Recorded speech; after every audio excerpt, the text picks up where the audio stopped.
I didn't expect you to be able to afford such a place. Great job, dear. We don't mind moving in here with you. I was puzzled at my mother-in-law's words. Excuse me? With this, I don't mind not divorcing you. I'm single now, you know? My name is Lucy, 35 years old. I'm a doctor at a women's health clinic. I live 15 minutes drive away from my workplace in a nice apartment complex, where I live with my husband William and his parents. I married William 5 years ago. At that time, he told me, "If we get married, we'll have to live with my parents. I'm an only child, and I have to take care of them." I knew from the time I was dating William that he was an only child, and I was prepared to live with that, so I replied, "Of course, that's not a problem." So, when I married William, we rented a slightly larger apartment and started living with his parents. When we first started living together, his parents told me, "You're a doctor, Lucy. It must be busy, right? Your father-in-law and I will take care of the household chores and the other things. Just focus on your work." They took care of all the cooking, cleaning, and other chores.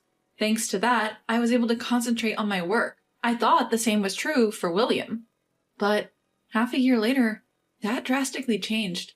Suddenly, William quit his job. Startled, I asked him, "What happened? Why did you quit?" Then, William said, "Well, I think I've done enough. I want to quit here to take a break, and then start again. Plus, even if I quit, we won't have trouble making ends meet with your earnings." Why would you do something like this without discussing it with me? You can't guarantee that you'll find another job, right? What if something happens to me? "There's no point in saying things like that. We have savings, so we'll be fine." Fine, but then the one who stepped into the conversation was my mother-in-law. "Now, don't be so hard on him, Lucy.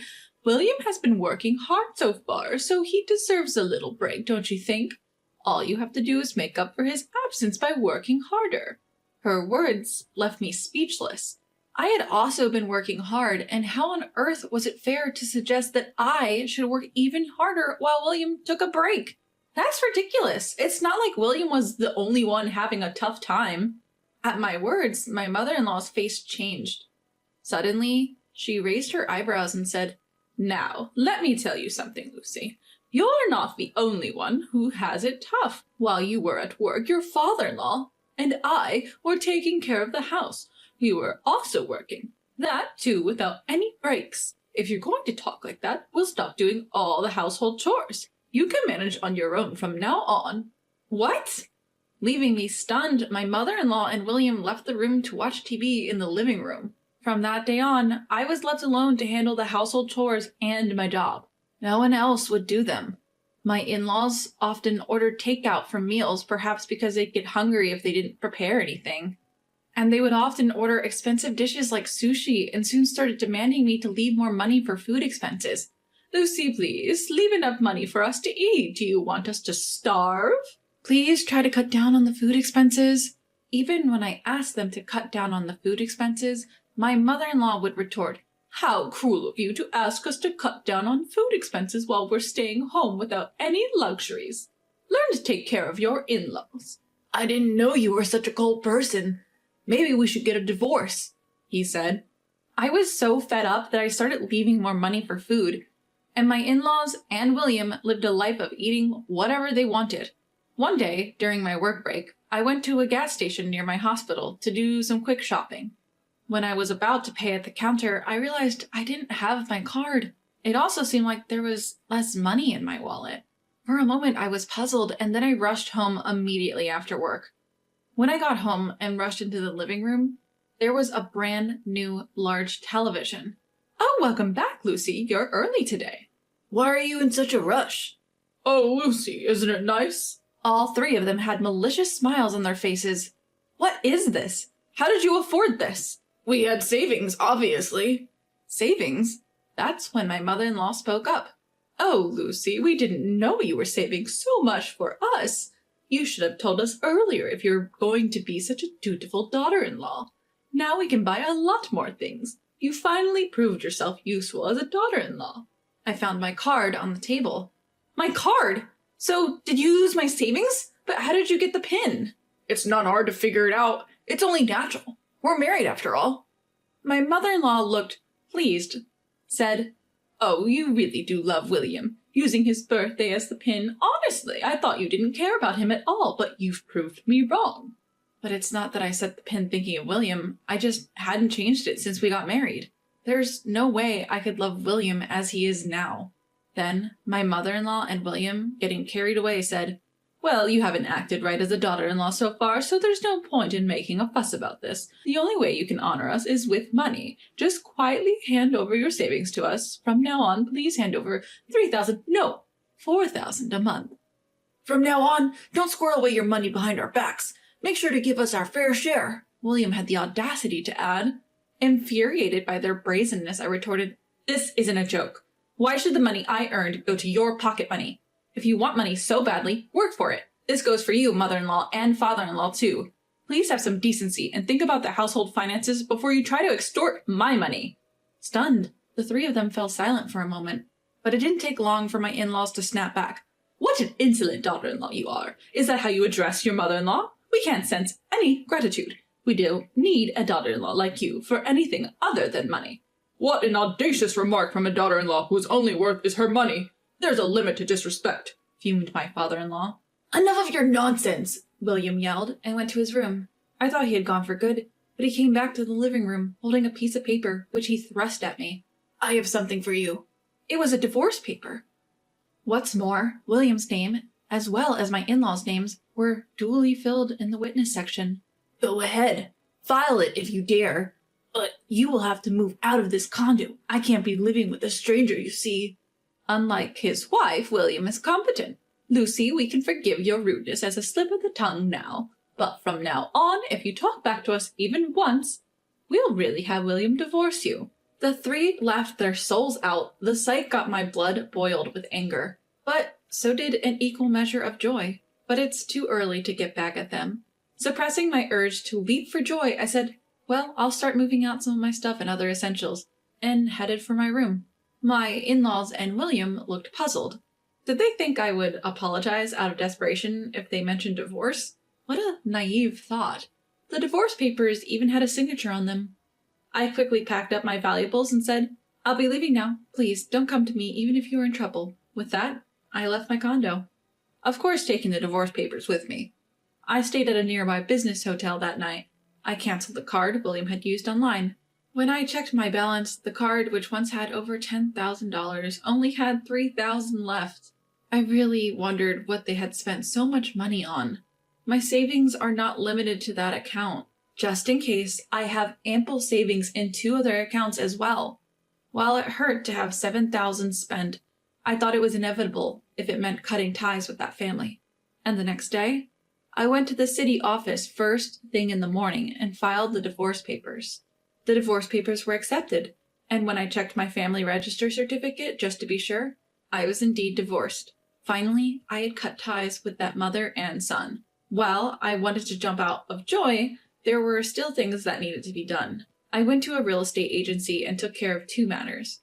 One of them was buying a house for myself using the money I had saved over the years. Through this experience, I truly understood the importance of living my own life freely. I never knew when or how that freedom might be taken away.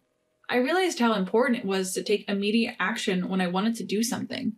So, I bought a new, single-story house, with its spacious living room, a practical system kitchen, and a walk-in closet. Everything was mine.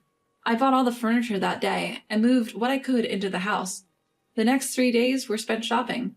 While it was hard to get everything I needed, it was the most fun I'd had in a long time. Replacing everything with new items required a substantial amount of money, but I thought it was a worthy expense for a new start. A few days later, around 8 p.m., my doorbell rang. I was in the middle of dinner and wondered who could be calling at this time. When I checked the intercom, there stood William, my former mother-in-law, and my former father-in-law, a sight that was almost nostalgic. I knew they'd come. With that, I went to the door and opened it.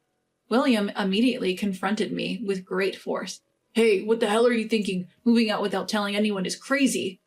At that, my former in-laws tried to calm him down. "William, calm down. We said we would complain after we've calmed down. Remember, right, dear?" "That's right. Look, isn't it a good house? It looks more spacious and comfortable than our current condo." As they said this, the 3 of them barged into my house without permission. "Wait a minute. Don't just barge into my place. I tried to stop them, but shut up. This is our house. What's wrong with us coming in? With that, the three of them went ahead and entered my house. The furniture is not to my taste, but the overall build is decent.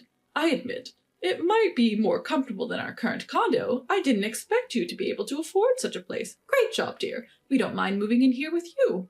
Excuse me? We're telling you that we approve this condo. That we'll live here with you. We might even forgive your previous impotence. You're pretty low level as a daughter-in-law, but we could appreciate your thoughtfulness of preparing this place for us. I wonder if William would be satisfied with this. I guess I can forgive this. I don't mind staying married to you if we can live here. Excuse me? Who's your wife? And who's not getting divorced? Unsure of my question's intent, the three exchanged glances. I'm not married, you know. I'm single. Silence filled the room. Rather than being stunned, the three seemed to not understand the meaning of my words. Huh? What nonsense are you spouting? You think you can get away with all the disrespect you showed us? I shoved the divorce certificate right into William's stunned face. His and my in-laws' faces changed color upon seeing it. Lucy, how dare you do such a thing without consulting us? Do you think you'll be forgiven? Yep, I did. You gave it to me for that purpose, didn't you? Lucy, how dare you do such a thing without consulting us? Do you think you'll be forgiven? What do you mean forgiven? Your names were also clearly written on that divorce notice, weren't they?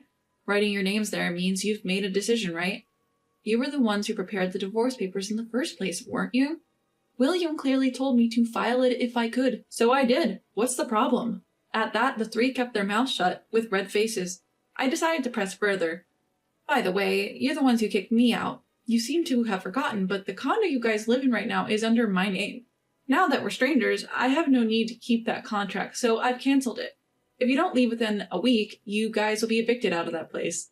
You... Their fiery red faces quickly turned pale, and then I launched my final attack. I held my phone and made a call. Oh, hello, I'm sorry, but there are 3 people who forced their way into my house. Yes, I have trespassers here. Please come immediately. The address is... I had called the police. Everything was perfect. Don't think you'll get away with this. What a daughter-in-law. I can't believe you'd go so far as to call the police on your family. Remember this. How disrespectful of you. Each spat their parting words and fled from the house. And yet, I've been saying that I'm single. And so, my battle finally came to an end. I thought that those 3 would launch an attack at the hospital where I worked, but surprisingly, they never showed up. They seemed to have stubbornly stayed in the apartment even after the termination notice period of a week. And once I received a call from the real estate agent, however, I told them, those people are complete strangers to me, so it seems they were charged with trespassing and taken care of by the police. Afterwards, each of them was fined $1,000, but to no one's surprise, they didn't have such money. A relative from the countryside paid on their behalf, and apparently they were all forcibly taken to the countryside. By now, they are probably helping out on a farm for free at the relative's house. As for me, everything is going smoothly. My new life is so comfortable since I'd completely forgotten how wonderful living alone could be. Having been away from living for myself rather than anyone else for a long time, each day feels fresh. From now on, I plan to enjoy each day to its fullest, in order to make the most of my life.